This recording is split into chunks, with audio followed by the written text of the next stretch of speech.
So tomorrow is the big Nintendo Switch 2 Direct Day, and of course I've got some final thoughts, because as a big Mario Karter, it almost doesn't feel real. Mario Kart 8 has been out for almost 11 years now, and the idea of actually seeing new information for a new console game just feels like it almost has to be fake. Now, I know that not too long ago we got a little taste of the upcoming game, but that too has not really hit me yet. There's no actual gameplay, just a tease of a new game and what one of the tracks might look like. There wasn't much actual substance.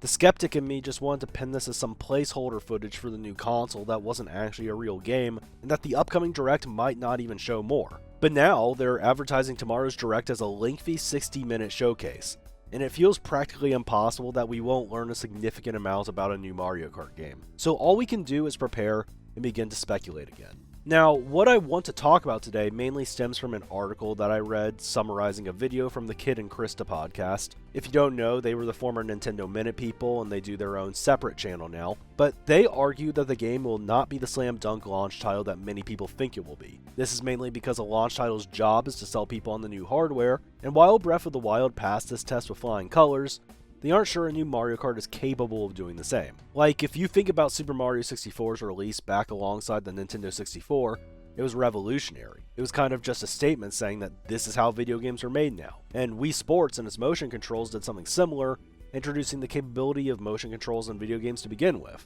While Breath of the Wild debatably did less, it was still groundbreaking when considering the context of the series it was in, and of course, getting to take a big open world game like it on the go was a big deal too. Now, as a Mario Kart 8 Deluxe player, the amount of praise that Kid and Krista gave the game almost comes across as nauseating to me. This might be confusing to some of you, as I'm obviously a massive fan of the game, but I just see it as well, surface level analysis and overly simplistic. Yes, the game was a sales phenom, yes, it looks good and has tons of content, but this game was not even remotely close to perfect, and it seems obvious to me that it can be improved upon. But here's the thing, their line of reasoning does matter, because it's how the majority of gamers think. To a Mario Kart fan like myself, it is incredibly sad that we went 11 years without a truly fresh console experience.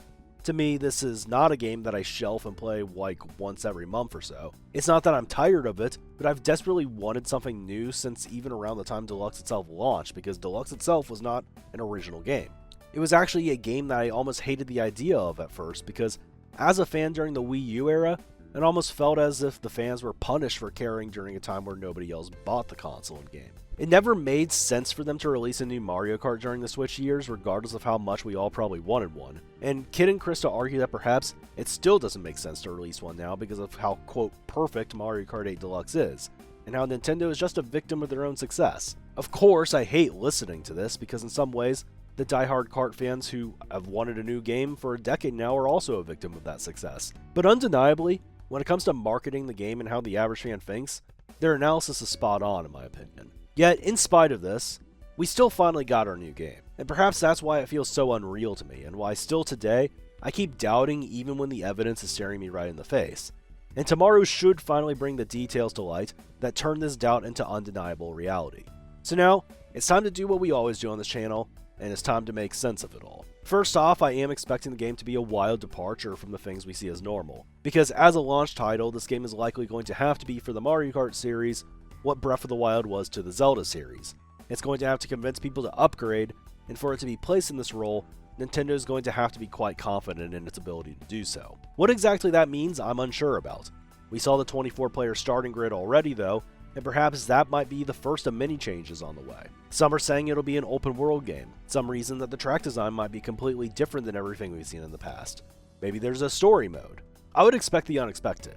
I don't think that they're going to play it safe, and usually this is when Nintendo is at their best, and that could be good news for us. But what is potentially alarming is that, well, this is a multiplayer game. There's an extra layer of challenge here when building it because balancing the game for its multiplayer becomes all the more challenging with 24 players. The good news is that if porting Mario Kart 8 Deluxe to the Switch was originally a bit of an afterthought like Kid and Krista claimed, perhaps this game was in development for a long time now. It would be reasonable to think that there was a point in time where they assumed this would need to be a Switch game, but the success of Deluxe, and its refusal to slow down even 5 years later, perhaps made it so they could just delay it for a long time onto the next console. So in many ways, it's unsurprising that it was ready to be a launch title, because it's likely been ready for a big release the second a new console all came together. Expectations really should be sky high as such. What's also interesting to think about the whole launch cycle though is that if we expect this game to be out relatively soon, that makes it much different than the original version of Mario Kart 8. That game launched almost a full year after its initial trailer. Now, I know many would say that Nintendo Kart might be the only innovation they have left that could be a massive draw the game could have over Mario Kart 8 Deluxe, but if you think about how Smash releases,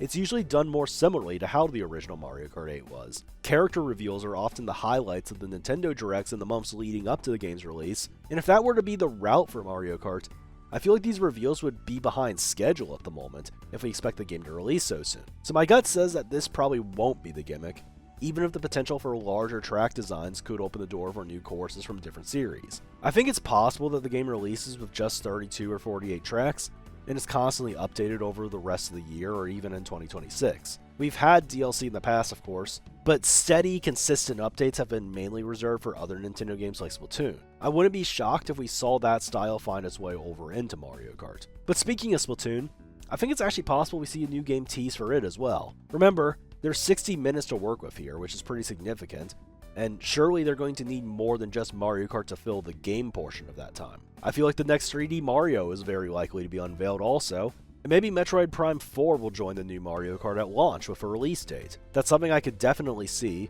to provide multiple quality first-party options and to not put all their eggs in one basket. I'm also curious to see what third-party news they might have as well, as a few high-profile games feel primed to have updates in their development cycles at some point soon. Finally, it'll be a little bit of a relief to me to actually get an official title for the game. I'm tired of always having to say the next Mario Kart in my words. I just want something that is confirmed at this point. And I thought about it again recently. To be honest, I thought Mario Kart X was likely going to be the name for a while.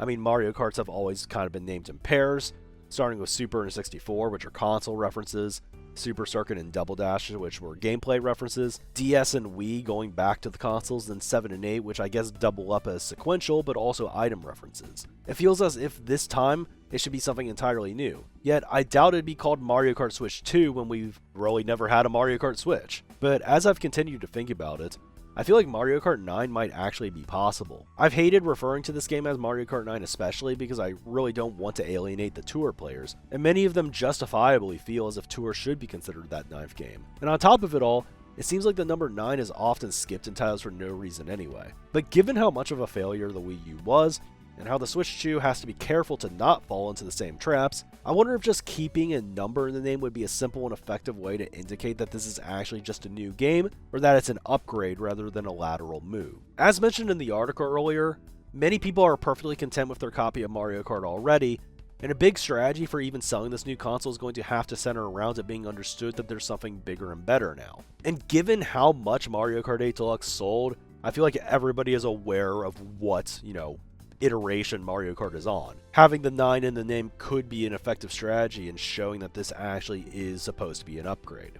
Now, it's certainly going to be advertised as an upgrade, but I am admittedly a little bit nervous about whether or not it actually will be one. I know I scoffed at the notion of Deluxe being some perfect package earlier, but I still find it to be a legitimately great one that will be hard to top. And as mentioned in my initial Switch 2 reveal thoughts, the balancing in a 24-player game could go haywire very quickly. But with that said, I am still beyond excited, and can't wait to find out what this game actually will be. I'm excited to react to the news, break it down, and form opinions on the game once it's out, and hopefully, it actually will be great. And I think it will be. The online community is going to have plenty of experimenting to do too. What formats are best to run? Did they get 24 players right?